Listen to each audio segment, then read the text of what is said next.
Alors, c'est à moi. Il y a beaucoup de choses que j'aimerais raconter sur Act Up, qui est rentré dans ma vie en 92. On est en 2009, donc ça fait longtemps. Mais il y a une anecdote quand même qui m'a toujours beaucoup marquée et que j'aime bien raconter. Je suis devenue présidente d'Act Up en 1999. Il se trouve que j'étais la première femme présidente d'Act Up, par ailleurs séronégative et par ailleurs hétérosexuelle. Ce qui était quand même très différent avec les présidents qui avaient été élus auparavant, qui étaient tous gays et séropositifs.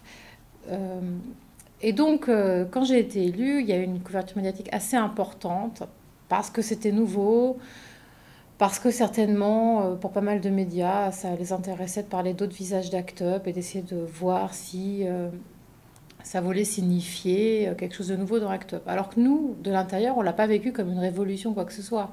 J'étais une militante d'Act Up et j'avais été élue par les militants d'Act Up. Même si ça changeait évidemment beaucoup de choses, et dans le discours, et dans l'image qu'on pouvait donner à Act Up. Mais je me souviendrai toujours, lors d'une interview que j'ai faite avec un journaliste de la presse écrite, de la presse hebdomadaire, qui sort le vendredi, on fait une longue interview à Act Up dans les locaux, et puis il me demande des choses sur moi. Et finalement, qu'est-ce qu'il me dit? Il me dit, mais finalement, vous êtes normal. Puis ça lui échappe, évidemment. Donc il revient en arrière, il dit, non, pardon, je voulais pas dire ça. Mais en fait, si, quand même, vous êtes normal, vous êtes comme moi. Ce qui voulait dire, à contrario, que tous les gens qui avaient présidé Act Up ou qui l'avaient représenté, parce qu'il n'y avait pas que les présidents, il y avait aussi des porte-paroles, ne pouvaient pas donner cette image de normalité. Et c'est vrai que j'avais été complètement décontenancée par ce discours, parce que moi, ce que je vivais à Act Up, pour moi, c'était ça la normalité. C'est-à-dire un lieu queer, avec des gens qui peuvent être homo, hétéro, bi, ou ne pas vouloir définir leur identité sexuelle. Un groupe où on vivait librement sa sexualité, où on en parlait aussi librement. Et surtout, ce qui était intéressant, c'était qu'un groupe majoritairement homosexuel ne voyait pas la difficulté à être représenté par une femme qui était hétérosexuelle. Parce qu'en fait, c'est pas l'identité personnelle qu'on porte qui était important dans cette histoire. Ce qui était important, c'était le discours et notre capacité à montrer que même si on est hétéro ou si on est séronégatif, on est capable de prendre part à un combat qui va au-delà de notre identité sexuelle ou au-delà de notre identité de la maladie. Et donc ce journaliste n'a pas arrêté avec cette histoire de normalité pendant à peu près 10 minutes en étant finalement content de son truc, en pensant que c'était ça la bonne entrée pour parler d'Act Up, c'était qu'Act Up était rentré dans la normalité.